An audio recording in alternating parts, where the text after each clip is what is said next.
آج 5 جولائی 1962 کو افریقہ کا ایک ملک جو نارتھ افریقہ کے حصے میں پڑتا ہے جس کا نام الجیریا ہے وہ آزاد ہوا تھا۔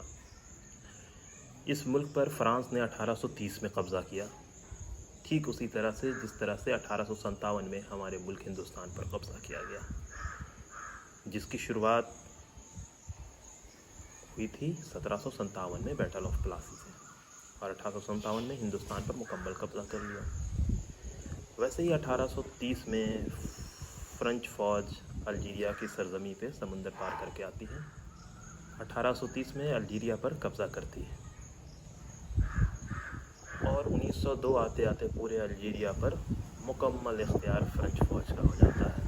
جب 1830 میں فرانسیسی فوج الجیریا کی سرزمین پہ آتی ہے تو عبدالقادر نام کے ایک مجاہد اپنی پوری لشکر لے کر فرنچ فوج کا ویرودھ کرتے ہیں، جنگیں ہوتی ہیں، لیکن یہ جنگ یہ لوگ ہار جاتے ہیں،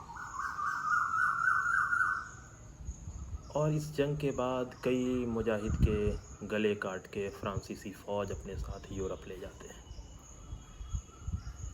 لیکن 2 دن پہلے، یعنی آج 5 جولائی ہے، یعنی 3 جولائی کو فرانس نے الجیریا کو کچھ لوگوں کے سر جو وہ 170 سال پہلے لے کر گئے تھے اسے فرانس نے الجیریا کو لوٹا دیا ہے۔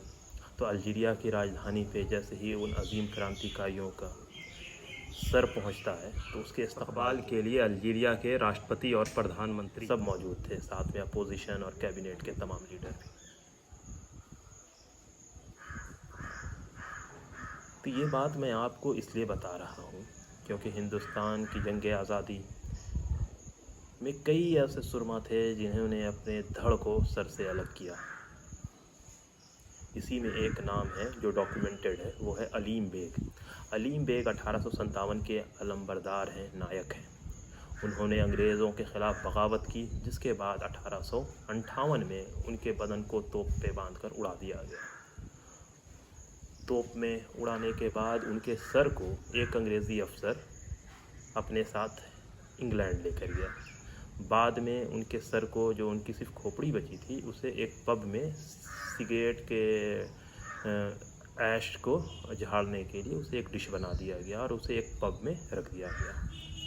1964 میں اس چیز کا انکشاف اس وقت ہوتا ہے جب انگلش ایک سائنٹسٹ، ایک لیکھک، ایک اتہاسکار کی نظر اس پر پڑتی ہے، اور اس کھوپڑی کا ایک حصہ ٹوٹا ہوا تھا لیکن آنکھ کے اندر ایک سلپ تھا۔ جب اس کے اندر سے وہ اس میں نکالتے ہیں تو اس میں یہ پتہ چلتا ہے کہ یہ علیم بیگ نام کے ایک سپاہی جو کانپور کے آس پاس کے رہنے والے تھے، جو بنگال ریجیمنٹ کا میں تھے، ان کی کھوپڑی ہے، جسے 1858 میں انگریزوں نے بغاوت کے جرم میں توپ سے باندھ کر اڑا دیا تھا۔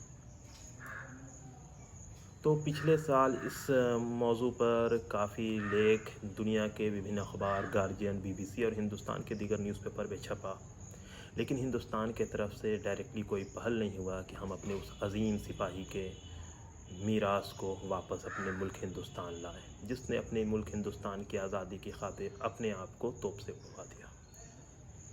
تو ضرورت اس بات کی ہے کہ ہم کوشش کریں اپنے اس بزرگ کی میراث کو واپس ہندوستان لانے کی۔ یہی کچھ بات تھی جو میں نے سوچا کہ آپ کے ساتھ شیئر کیا جائے۔ بہت بہت شکریہ۔